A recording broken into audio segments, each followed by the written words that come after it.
All right, here's a wild thought for you. What if I told you that the one move that feels like the smartest thing you can do when buying a car, paying with cash, could actually end up costing you thousands of dollars more? I know, it sounds completely backward, but it's true.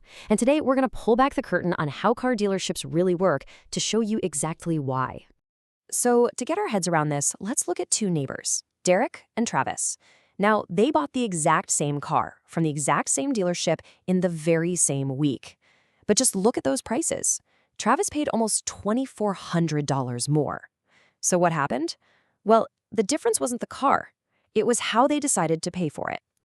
So, first up, we've got Derek. Now, Derek did everything right. He did his homework, he researched all the prices online, and he walked into that dealership armed with data, feeling totally confident he was going to win. Derek knew that sticker price was just, a suggestion. He'd found the manufacturer's invoice price, what the dealer supposedly paid for the car, and after some tough back and forth, he got the price down to just $50 over that invoice. He was absolutely thrilled. The salesman even did the whole song and dance, sighed and told him, "Man, we're basically losing money on this deal." So Derek walked away thinking the dealership made a measly $50. And honestly, if that were the whole story, he'd be right. But that $50, it's just the tip of a very, very profitable iceberg. And here's the big secret.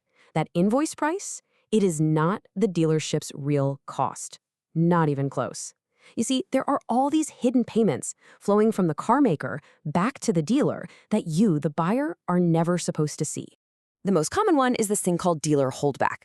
Basically, after Derek's car is officially sold, the manufacturer quietly sends a check back to the dealership for about 2 or 3% of the sticker price. For his car, that was an extra $645 to almost $1,000 in pure invisible profit. Oh, and it doesn't stop there, not by a long shot. There are dealer cash incentives to move certain models, there are huge volume bonuses if they hit sales targets, regional rebates, they even get help covering the interest on cars just sitting on the lot. All of this just keeps lowering the dealer's actual cost. So let's put this into perspective. Derek is driving home thinking the dealer made $50. The reality? Just on the front end of the deal, the car itself, the dealership had already cleared well over $1,000.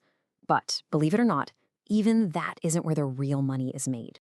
So after you've agreed on a price, you shake hands, you think it's all over, they lead you down a hallway to this small, quiet office to do the paperwork. This room, the Finance and Insurance Office, or F&I, this is the dealership's goldmine. And you've got to understand that the person sitting across that desk from you is not just some clerk pushing papers. They are a highly trained, highly paid salesperson, often the best one in the entire building. And their job is to maximize the profit on the deal that you think you've already closed. So how much profit are we really talking about? Well, if you look at the financial reports from the huge publicly traded dealership groups, this one office adds an average of $2,700 to $2,900 in pure profit to every single car sold. And remember, that's on top of all the money they made out on the sales floor. This profit comes from a few key places. First, they mark up the interest rate on your loan. That's called the reserve. Then they sell you all these high-margin products like extended warranties, gap insurance, and other protection plans. Every single one of those adds hundreds, sometimes thousands, to their bottom line. And just when you think you're finally done, they tack on another $700 to $800 in fees. Doc fees, electronic filing fees, stuff you don't even think about. It all adds up really, really fast. So let's get back to Travis. How does all of this explain why paying with cash cost him so much more? It seems so counterintuitive, right? Well, Travis walked in and he said the 5 words he thought would give him all the leverage in the world. "I'm paying cash, best price." He thought he was signaling that he was a serious, no-nonsense buyer. But to the dealership, he was waving a giant red flag. Because what the dealership heard was this. "Hello, I am here to personally remove that $2,700 F&I profit opportunity from this deal." Right? No loan for them to mark up, no chance to sell him those high-margin insurance products. All of that potential profit just vanished. So the dealership did the only thing that makes business sense for them. Since they knew they wouldn't make their money on Travis and the back office, they had to make it all up front. They just held firm on the car's price. They didn't negotiate. And that's how Travis ended up paying $2,400 more than Derek for the exact same car. And trust me, Dealerships are so focused on this, they have a whole system designed to figure out if you're a cash buyer from the moment you walk in. That first clipboard they hand you, the routine credit check they want to run, it's all a test to see if you're planning to finance with them. Okay, so what in the world are you supposed to do? I mean, if paying cash costs you more, but getting financing is this huge profit trap, how do you actually get the best deal? Well, the key is to use their system against them.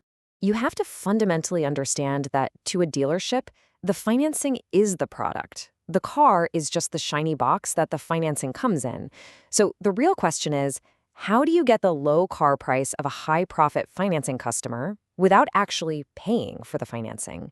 Here is the 6-step strategy. Step 1, you present yourself as a financing buyer. This immediately gives you maximum leverage on the price of the car itself. Then you negotiate everything aggressively, the car price, the F&I products, all of it. But here is the most critical part. You must confirm 2 things in the written contract. Number 1, there is no loan origination fee, and number 2, there is no penalty for paying the loan off early. Once you've confirmed that in writing, you sign the papers, and then you pay off the entire loan a few days later. Now, this entire strategy lives or dies on those 2 points. The good news is most simple interest auto loans don't have these because dealers want to make it easy for you to finance. But you must confirm it. Read the contract line by line before you sign a single thing. And this really illustrates the final takeaway, doesn't it? You walk onto the lot to buy a car, but the dealership is there to sell you a loan. By understanding what their real product is, you can finally get the best possible price on the car you actually want. So the question isn't just what car you're buying, it's what game you're actually playing.